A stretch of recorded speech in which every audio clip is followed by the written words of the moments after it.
وہ اس بات کی گواہی دیں گے، اور صرف والد محترم نہیں بلکہ دادا جان بھی مولانا غلام اللہ سے کس قدر پیار کیا کرتے تھے۔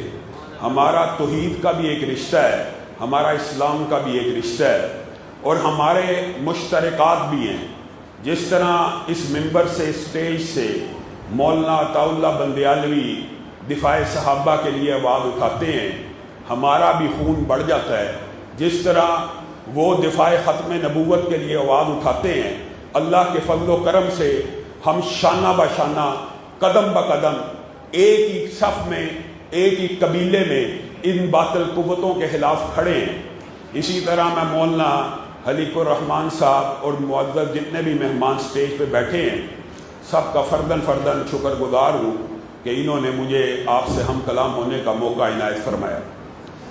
معزز سامعین گرامی قدر، یہ ممبر دلائل کا ممبر ہے، یہ سٹیج خطیب کا سٹیج بھی ہے، اور دلائل اور براہین کی یلغار لیے ہوئے مولانا عطا اللہ بندیالوی صاحب کو آپ مختلف نکات پیش کرتے ہوئے سنتے ہیں۔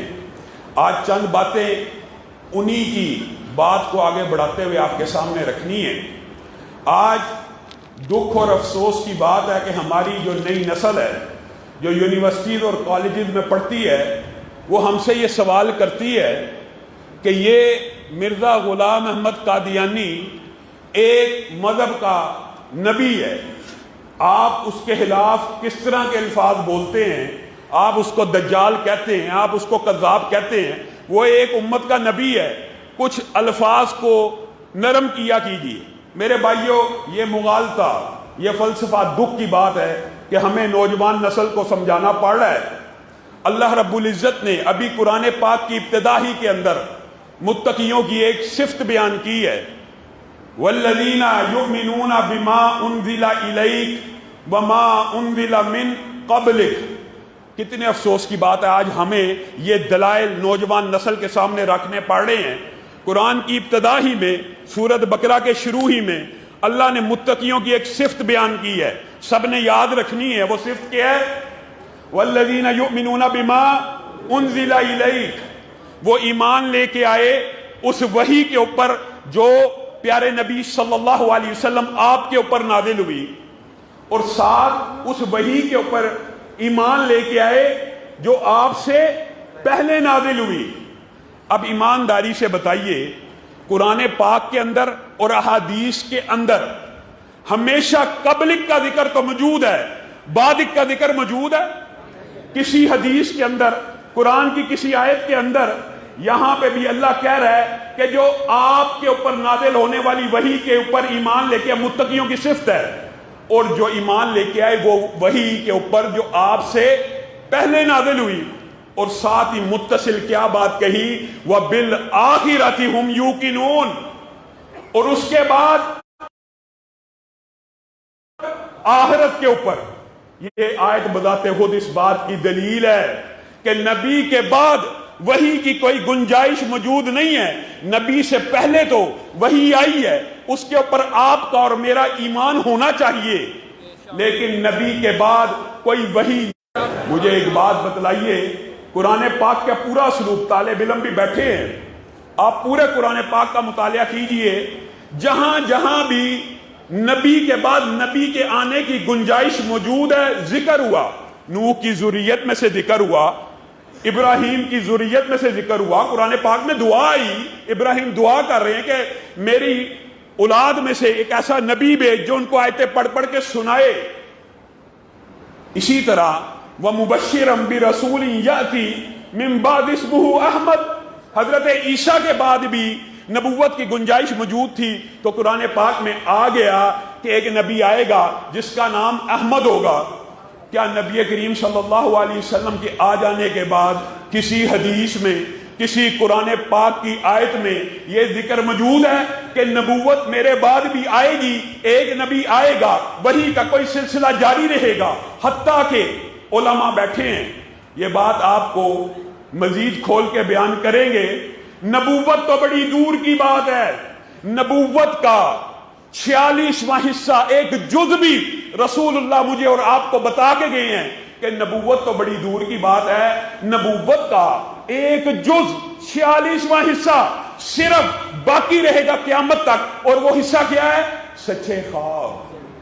اگر نبی آنا ہوتا، اگر اتنا عظیم منصب باقی ہوتا تو رسول اللہ صلی اللہ علیہ وسلم مجھے اور آپ کو بتلا کے نہ جاتے۔ پھر قرآن پاک کے اسلوب کو آپ دیکھیے، قرآن پاک میں جب بھی نبی آیا، ذکر آیا اپنی قوم کی طرف، اپنے قریہ کی طرف، اپنی زبان کی طرف، ان سب کا ذکر آیا۔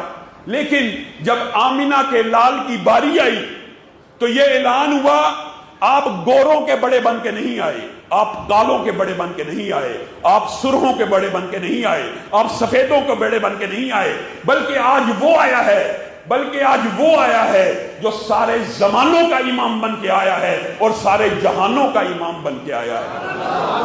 قُلْ يَا أَيُّهَا النَّاسُ إِنِّي رَسُولُ اللَّهِ إِلَيْكُمْ جَمِيعًا، پوری انسانیت کے لیے اب اگر کوئی نبی ہے تو وہ نبی کریم صلی اللہ علیہ وسلم ہے۔ الْيَوْمَ أَكْمَلْتُ لَكُمْ دِينَكُمْ وَأَتْمَمْتُ عَلَيْكُمْ نِعْمَتِي۔ یہ آیت کس کے لیے ہے؟ یہ آیت کے اوپر جھوٹی نبوتوں کے جو مدعی ہیں یا ان کے پیروکار ہیں غور نہیں کرتے۔ الْيَوْمَ أَكْمَلْتُ، دین مکمل ہو گیا۔ ایک گلاس بھرا ہو پانی کا، اس کے اندر ایک قطرہ بھی اور ڈالو گے پانی کا گلاس چھلک جائے گا۔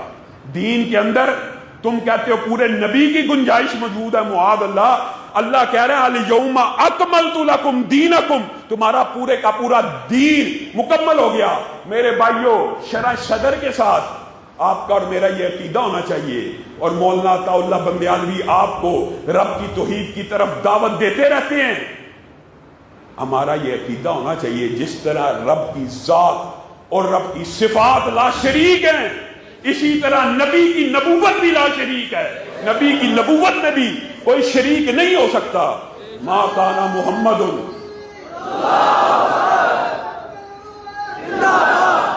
ما کان محمد ابا احد من رجالکم ولکن رسول اللہ وخاتم النبیین۔ مجھے بات بتائیے، اس آیت میں رسول اللہ صلی اللہ علیہ وسلم کو یہ بات بھی پتہ چل گئی تھی کہ میں کسی بالغ بچے کا باپ نہیں بن سکوں گا، کیونکہ اللہ تعالیٰ نے قرآن پاک میں یہ کہہ دیا ما کان محمد ابا احد من رجالکم، آپ مردوں میں سے کسی کے باپ نہیں بنیں گے۔ اس سے مراد یہ ہے کہ آپ کا کوئی بچہ بھی بلوغت کو نہیں پہنچے گا۔ اب رسول اللہ صلی اللہ علیہ وسلم کے لیے بظاہر یہ خبر غم کی تھی، لیکن اللہ رب العزت نے جو کرم اور عنایت دینا تھا ساتھ اسی آیت میں بیان کر دیا۔ کہا آپ مردوں میں سے کسی کے باپ تو نہیں بنیں گے، لیکن آپ کے سر کے اوپر ختم نبوت کا ایسا تاج رکھا جائے گا کہ آپ سید ولد آدم بن جائیں گے، آپ فخر انسانیت بن جائیں گے۔ اور نبی کریم صلی اللہ علیہ وسلم پوری کائنات کے اندر آخری نبی ہیں۔ اس کی دلائل صرف قرآن میں نہیں ہیں، اس کے دلائل احادیث میں بھی موجود ہیں۔ ایک ترجمہ وہ ہے جو جھوٹے نبی کا، جھوٹی نبوت کا دعویٰ کرنے والے کرتے ہیں، اور ایک ترجمہ وہ ہے جو خود رسول اللہ صلی اللہ علیہ وسلم نے کیا۔ خاتم النبیین کا مطلب یہ کہتے ہیں معاذ اللہ نبی تراش مہر، اس بات کا بھی میں جواب دوں گا۔ اور ایک ترجمہ وہ ہے جو رسول اللہ صلی اللہ علیہ وسلم نے کیا، ان مثلی و مثل الانبیاء من قبلی کمثلی رجل بنا بیتا فاجملہ واحسنہ۔ میری اور میرے سابقہ انبیاء کی مثال ایسی ہے اس بندے کی طرح کہ جس نے گھر بنایا اور اس کو بڑا خوبصورتی سے مزین کیا، اس کو آراستہ اور پراستہ کیا، الا موضع لبنہ، لیکن ایک اینٹ چھوڑ دی۔ فجئت انا واتممت تلک اللبنہ۔ وہ محل کے ارد گرد لوگ پھرتے ہیں اور تعجب کا اظہار کرتے ہیں یہ کتنا خوبصورت محل ہے، لیکن اس کے اندر ایک اینٹ کی جگہ خالی ہے۔ کیا رسول اللہ نے کہا 2 اینٹوں کی جگہ خالی ہے؟ کتنی اینٹوں کی جگہ خالی ہے؟ ایک اینٹ کی جگہ خالی ہے۔ فجئت انا واتممت تلک اللبنہ، پس میں آ گیا اور میں ہی وہ آخری اینٹ ہوں۔ آج کے بعد کوئی یہ بندہ دعویٰ کرے نبی کے بعد کہ میں نبی ہوں تو یا تو اس کو ایک اینٹ اور نکالنی پڑے گی، معاذ اللہ کسی نبی کا حق کھانا پڑے گا، یا تو اینٹ کے اندر 2 کی جگہ خالی ہوتی تو پھر تو کوئی نبوت کا دعویٰ کرتا، بات بن سکتی تھی۔ جب اینٹ بھی ایک ہی خالی ہے اور رسول اللہ صلی اللہ علیہ وسلم نے آ کے کہہ دیا میں ہی وہ آخری اینٹ ہوں، تو پھر کس نے جرت دی، پھر کس نے ان لوگوں کو یہ اختیار دیا کہ یہ قرآن پاک کی من گھڑت تشریحات کرتے ہوئے؟ اور حیران کن بات یہ ہے، حیران کن کہ جہاں پر نبوت کا ہلکا سا بھی اشکال بھی باقی تھا، وہاں پہ بھی رسول اللہ صلی اللہ علیہ وسلم نے دور کر دیا۔ حضرت علی کے بارے میں آپ نے ایک روایت سنی ہوگی اور بڑی معروف روایت ہے، اور ہمارے ہاں ایک مکتبہ فکر اس روایت سے یہ استدلال کرتا ہے کہ یہاں پہ رسول اللہ صلی اللہ علیہ وسلم نے خلافت بھی دی تھی۔ اما ترضا ان تکون منی بمنزلۃ ہارون من موسیٰ، علی کو کہا، آپ کو یہ سارا واقعہ پتا ہوگا کہ حضرت علی کو ایک غزوے میں رسول اللہ صلی اللہ علیہ وسلم چھوڑ گئے اپنے پیچھے اور کہا آپ نے مدینہ کی نگرانی کرنی ہے۔ منافقین میں سے بعض لوگوں نے کہا اچھا گرمی بڑی ہے، ہاں جنگ بڑا میدان بہادری کا ہے، اچھا آپ کو اس لیے پیچھے آپ کے دل کو چوٹ لگی۔ حضرت علی رسول اللہ صلی اللہ علیہ وسلم کی بارگاہ میں پہنچ گئے، یہ کیا لوگ مجھے کہتے کیا میں بزدل ہوں، یہ کیسی بات ہے؟ تو رسول اللہ صلی اللہ علیہ وسلم نے آپ کو ایک بشارت اور خوشخبری سنائی اور آپ کا دل بھی رکھا۔ اما ترضا ان تکون منی، کیا تو اس بات پہ راضی نہیں ہے علی کہ تیرا میرا آپس میں ویسا ہی رشتہ ہو جیسا کہ موسیٰ اور ہارون کا رشتہ ہے؟ یہاں سے ایک بات اشکال پیدا ہو سکتا تھا، کیا کہ موسیٰ کے بعد ہارون بھی نبی ہیں، لیکن رسول اللہ صلی اللہ علیہ وسلم نے یہاں بھی اشکال کو رفع کر دیا، اے علی تو میرے ساتھ ویسا ہی ہے جیسے موسیٰ کے بعد ہارون تھے، الا انہ لا نبی بعدی، لیکن علی یہ بات یاد رکھی میرے بعد کوئی نبی نہیں آ سکتا۔ علی کا اشکال بھی دور کر دیا۔ اور جو ہمارے ہاں ایک فرقہ یہاں پہ جن کو بندیالوی صاحب بڑے پیار سے کیا کہتے ہیں، شین، بندیالوی صاحب کی میں تقریر سنتا ہوں تو اس میں شین کا جو ذکر ہے یہ وہی ہے۔ وہ فرقہ کیا کہتا ہے، اس حدیث سے یہ استدلال ہوتا ہے کہ حضرت علی جو ہیں وہ ان کو رسول اللہ نے خلافت دی۔ بات آئی ہے ضمنی طور پہ تو یہ بات بھی کر دیتا ہوں، اگر یہ حدیث خلافت کی بھی ہو، اگر یہ آپ کی دلیل ہے کہ یہ حدیث خلافت کی ہے، تو میرے بھائیوں ایک بات یہ دلیل آپ نے یاد رکھنی ہے ہمیشہ کے لیے، وہ کیا کہ حضرت ہارون حضرت موسیٰ کی زندگی میں فوت ہو گئے، یہ بات یاد رکھنی ہے۔ اس لیے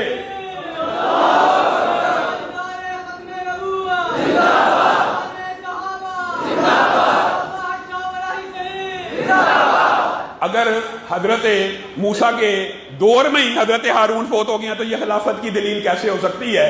خیر یہ تو ایک لمبی چوڑی بات ہے، اور مولانا اس حوالے سے اکثر آپ لوگوں کو محظوظ کرتے رہتے ہیں۔ میرے بھائیوں یہ جو نبوت ہے یہ ایک ایسا منصب ہے کہ اگر کوئی بندہ رسول اللہ صلی اللہ علیہ وسلم کے بعد یہ دعویٰ کرے کہ میرے اوپر وحی اتری ہے، من اظلم ممن افترى علی اللہ کذبا او قال اوحی الی ولم یوحى الیہ شیء، اللہ کہتا ہے اس سے بڑھ کر ظالم کون ہے جو اللہ پہ جھوٹ باندھتا ہے اور کہتا ہے کہ میرے پر وحی نازل ہوئی اور اللہ تعالیٰ نے اس کے اوپر وحی نازل نہیں کی ہوئی۔ اب وہ جو ہمارے بھائی کالجوں اور یونیورسٹیوں کے کہتے ہیں کہ آپ ان کے ساتھ اتنا سخت رویہ کیوں اپناتے ہیں، آپ کی بات میں نرمی کیوں نہیں ہوتی؟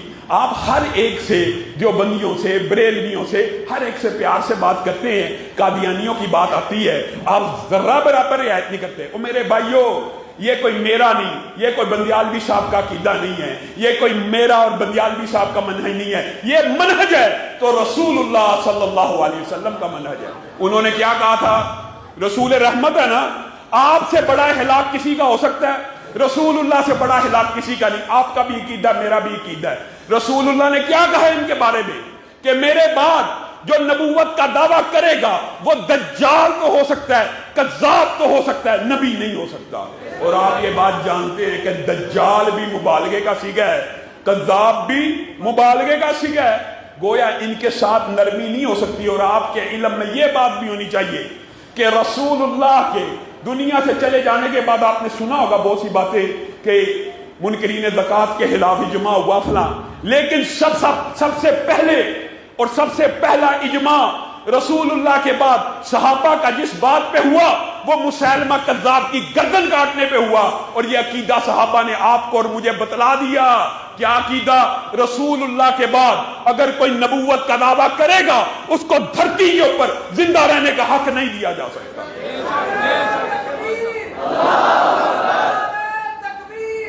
لیکن یہ بات بھی سمجھنے کی ضرورت ہے میرے بھائیوں، یہ حق آپ نے اور میں نے اپنے ہاتھ سے استعمال نہیں کرنا، یہ حق اسلامی ریاست کا ہے کہ کوئی بھی نبوت کا دعویٰ کرے اس کی گردن کو تن سے جدا کرے، اور صرف اس کی گردن کو تن سے جدا نہیں کرنا، یہ بھی اسلامی ریاست کا فرید ہے کہ ان مرتدوں کو بھی یا جلا وطن کریں یا تحقیق کر دیں۔ اور حضرت ابو بکر کی قیادت میں آپ نے وہ عظیم الشان جنگ کا سارا منظر پڑا ہوا، 40,000 آج کل کا کوئی مفکر یا فلاسفر ہوتا نا تو وہ پتہ کیا کہتا ہے، جس طرح آج کل کہتے ہیں نرمی کرو، اور مسیلمہ کذاب کے بارے میں صحیح سند سے یہ بات ملتی ہے کہ جب اس کا مؤذن بھی اذان دیتا تھا تو کہتا تھا اشہد ان محمد رسول اللہ، اس کا مؤذن بھی یہ بات کہتا تھا۔ آج کل کا کوئی مفکر ہوتا ہے یار وہ تو رسول اللہ کا رسول مانتے ہیں، یار یہ احمدی تو قادیانی مردئی بے ایمان یہ تو رسول اللہ کا رسول مانتے ہیں، یہ وہی فلسفہ ہے۔ کسی ایک صحابی نے کہا کہ وہ اذان میں رسول اللہ کو محمد الرسول اللہ مانتے ہیں، ان کی نبوت کو تسلیم کرتے ہیں، ان کے ساتھ نرمی کرو، نہیں، سب نے تلواروں کو اٹھایا، 40,000 کے لشکر کے ساتھ جا کے ٹکرائے، 28,000 مرتدوں کو واصل جہنم کیا۔ یہ وہ جنگ ہے، پوری زندگی میں رسول اللہ کی پوری زندگی میں اتنے صحابہ شہید نہیں ہوئے جتنے اس اکیلی جنگ میں ختم نبوت کے دفاع کے لیے اور رسول اللہ کی حرمت کے لیے جو جنگ لڑی گئی اس میں 1200 سے زائد صحابہ شہید ہو گئے۔ آپ کو اور مجھے یہ عقیدہ دیکھے گئے ہیں، ہم صحابہ کا نام لیوا ہے، ہم کیسے برداشت کریں؟ اور حیران کن بات یہ ہے، یہ بھی بڑی عجیب بات ہے، اور جو بات وہ دلائل کے دنیا میں دیتے ہیں کہ خاتم النبیین کا مولویوں نے ترجمہ غلط کیا ہے اور رسول اللہ کے ترجمے کو مانا نہیں کہ لا نبی بعدی، اس کا ترجمہ یہی ہے۔ اور رسول اللہ صلی اللہ علیہ وسلم اساکر میں بھی، ابن ساکر میں بھی ایک روایت ملتی ہے کہ جب معراج کی رات میں رسول اللہ صلی اللہ علیہ وسلم آسمانوں پہ گئے تھے تو حضرت آدم نے جبریل امین سے پوچھا تھا یہ کون ہے؟ تو انہوں نے کیا کہا تھا؟ آخر ولدک من الانبیاء، آپ کے اولاد میں سے، نبیوں میں سے آخری نبی، آپ کے بیٹوں میں سے جو آخری نبی ہے یہ ہے، یعنی لا نبی بعدی۔ وہ کہتے ہیں قرآن پاک کی اس آیت کا ترجمہ نہیں ہے۔ اچھا جی آپ کا ترجمہ کیا ہے؟ یہ دلیل بھی آپ نے آج کے بعد یاد رکھنی ہے۔ خاتم النبیین کا ترجمہ نبی تراش مہر، ایسی مہر جو نبیوں کو تراشتی ہو۔ آپ نے ان سے صرف 2 سوالات کرنے ہیں، وہ کیا کہ مرزا غلام احمد قادیانی سے پہلے رسول اللہ سے لے کر مرزا غلام احمد قادیانی تک کیا کوئی نبی آیا درمیان میں جس کے اوپر آپ ایمان لاتے ہیں؟ کہیں گے نہیں۔ اب مرزا غلام احمد قادیانی سے لے کر قیامت تک آپ کے ہاں خلافت ہے یا نبوت بھی چلتی رہے گی؟ وہ کیا کہیں گے؟ خلافت چلے گی، نبوت نہیں چلے گی۔ اگر تو ترجمہ ان کا بھی مان لیا جائے تو بھی غلط ہے۔ کیوں؟ لفظ کیا خاتم النبیین، اور نبی جمع ہے، اور بندیالوی صاحب آپ کو بتا چکے ہیں عربی میں جمع کم از کم کہاں سے شروع ہوتی ہے؟ 3 سے۔ 2 کے لیے الگ ڈائی ہے، یہ 3 سے۔ اگر تو اس کا ترجمہ نبی تراش مہر ہے تو ساری دنیا کے قادیانی مل جائیں اور 3 نبی ثابت کر کے دکھائیں جن کے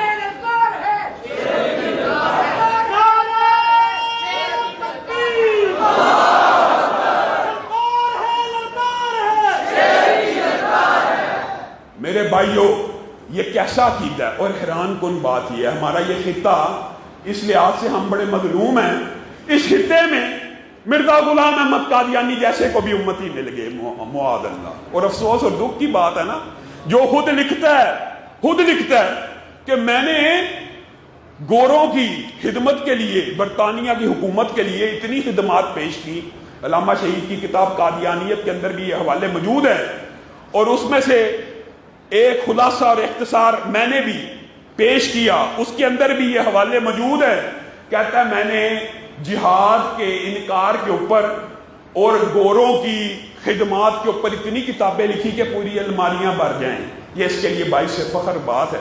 اور حیران کن بات یہ ہے کہ ایک بات یاد رکھیے، جس نے بھی اس سے پہلے نبوت کا دعویٰ کیا یا اس کے بعد کیا نا، وہ ایول جینیس ہوتا ہے، یعنی وہ ذہین ضرور ہوتا ہے چاہے شیطانی ذہانت ہو، جس کو ہم کہتے ہیں ایول جینیس. اور یہ بندہ ایسا غبی ہے، ایسا احمق ہے کہ انتہائی احمق اور انتہائی نالائق ہونے کے باوجود پیسوں کی فراوانی کی وجہ سے، انگریز کی پشت پناہی کی وجہ سے اس کو امتی میسر آگے، حتیٰ کہ ایسے ایسے ذہین نبوت کا دعویٰ کرنے والے گزرے ہیں. بات آئی ہے ضمنی طور پہ تو میں آپ کو بتائے دیتا ہوں کہ ایک بندہ ایسا گزرا، اس نے اپنا نام لا رکھ لیا، لا.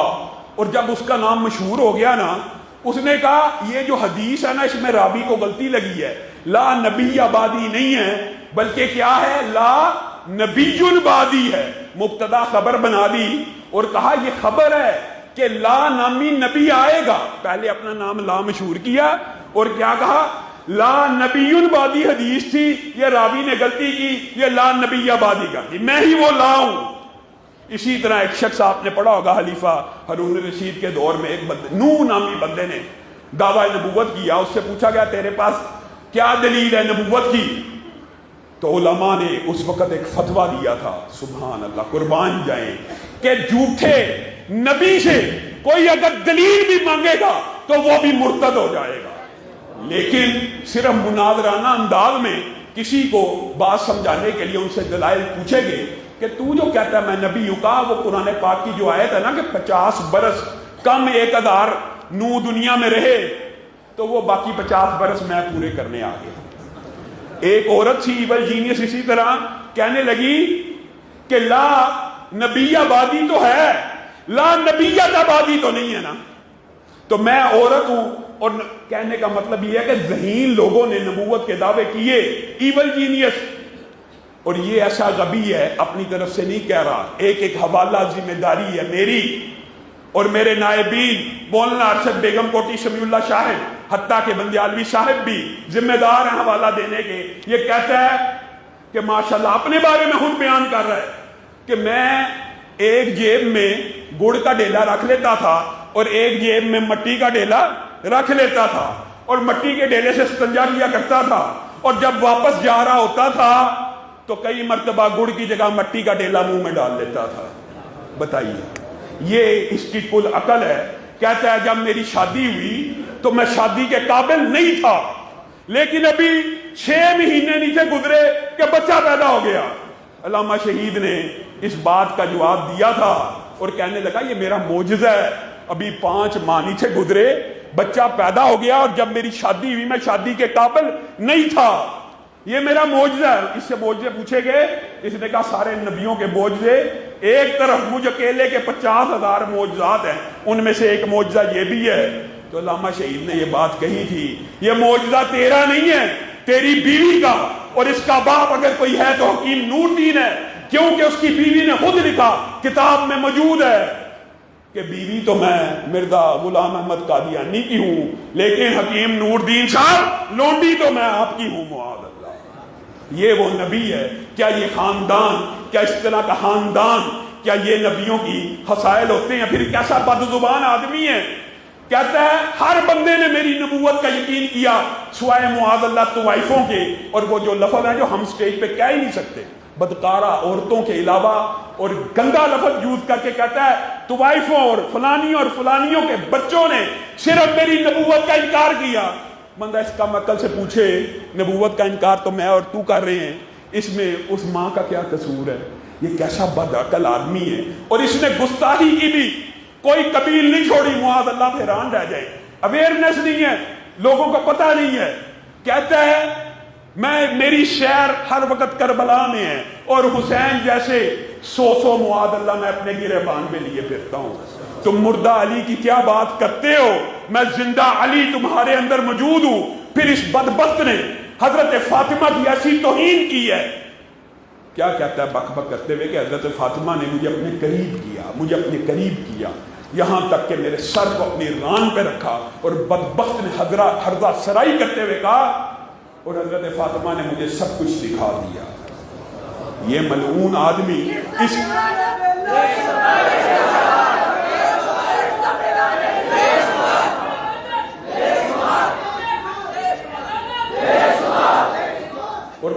عجیب و غریب دعوے ذلی، بروزی، تشریح، غیر تشریح، اور اس کے ماننے والے بھی کسی سے کم نہیں ہے.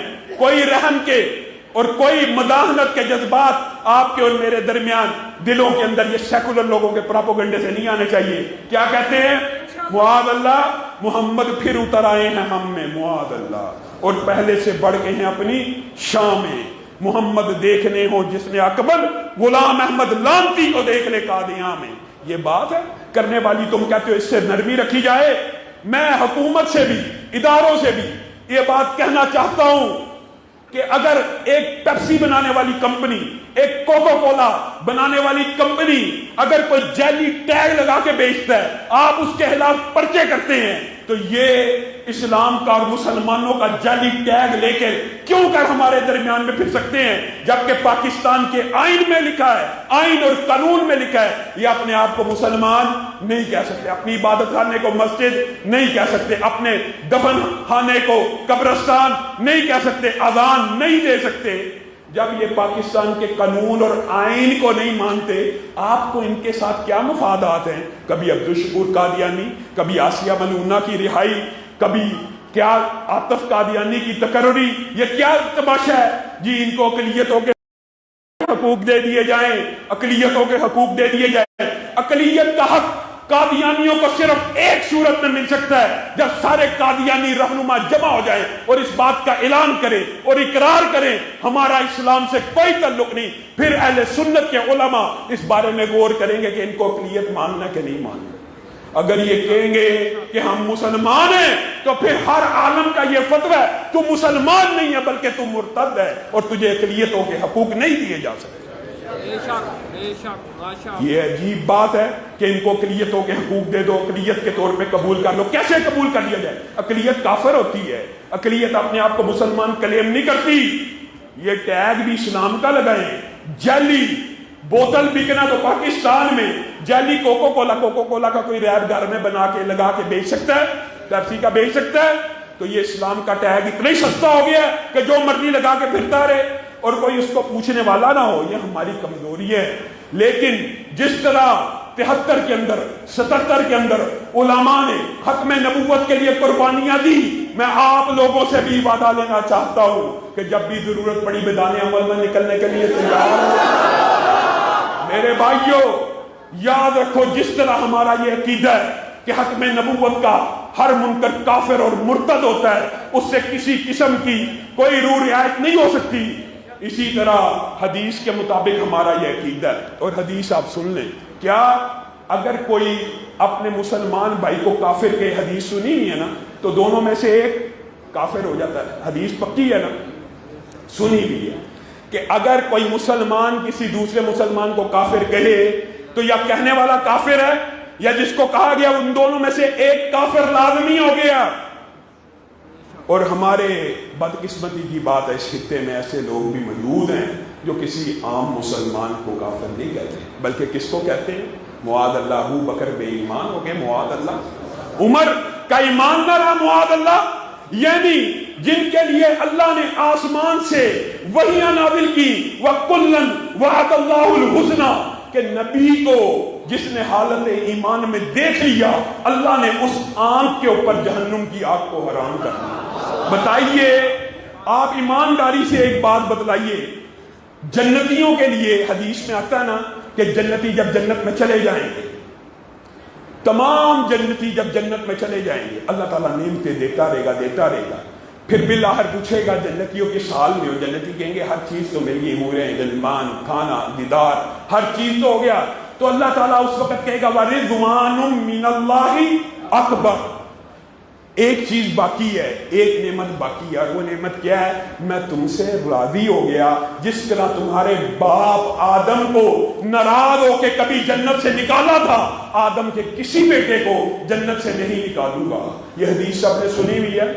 ہر جنتی کو جو اعزاز جنت میں ایک عرصہ گزارنے کے بعد ملنے، لوگوں ذرا غور کرو، وہ اعزاز نبی کے صحابہ کو اس زمین پہ چلتے ہوئے اللہ نے عطا کر دیا. رضی اللہ عنہم ورضوا عنہ. وہ جو جنت میں سب سے آخر میں ملنا تھا، وہ صحابہ کو زمین کے اوپر چلتے پھرتے عنایت کر دیا۔ رسول اللہ صلی اللہ علیہ وسلم نے کہا اللہ تعالیٰ نے سب سے خوبصورت دلوں کو ٹٹولا، ان میں سے سب سے عمدہ جس دل کو پایا اس کے سر پہ تاج ختم نبوت رکھ دیا۔ اس کے بعد نبیوں کے بعد سب سے اعلیٰ اور افضل دلوں کو ٹٹولا، کسی کو میرا ساتھی بنا دیا، کسی کو میرا سسرالی رشتہ دار بنا دیا، کسی کو میرا صحابی بنا دیا۔ میں مولانا عطا اللہ بندیالوی کی موجودگی میں، علماء کی موجودگی میں ایک بات کا چیلنج ان قادیانیوں کو بھی کرنا چاہتا ہوں اور ان رافضیوں کو بھی کرنا چاہتا ہوں۔ دونوں کے چیلنجز فرق ہے۔ قادیانیوں کو چیلنج یہ ہے، کوئی ایک قادیانی جب تک میں زندہ ہوں، ان کا کوئی مربی، ان کا کوئی خلیفہ، تعالوا ندعو ابنانا وابناکم ونسانا ونساکم وانفسنا وانفسکم ثم نبتہل فنجعل لعنت اللہ علی الکاذبین۔ آؤ میں تمہیں مباہلے کا چیلنج دیتا ہوں، کوئی ایک قادیانی اگر یہ کہتا ہے غلام احمد قادیانی سچا نبی تھا، میں یہ کہتا ہوں وہ جھوٹا تھا، بے ایمان تھا، کذاب تھا، دروغگو تھا، وہ خائن تھا، وہ بد کردار تھا، کسی قادیانی میں جرأت ہے تو آ کے مباہلہ کر۔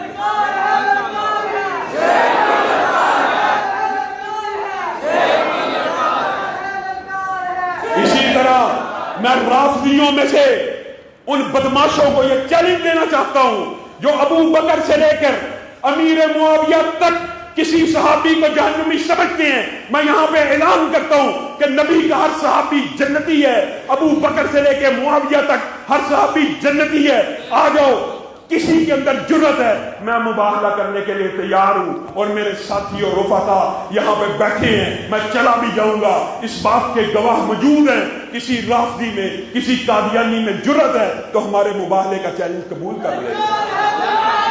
جب دلائل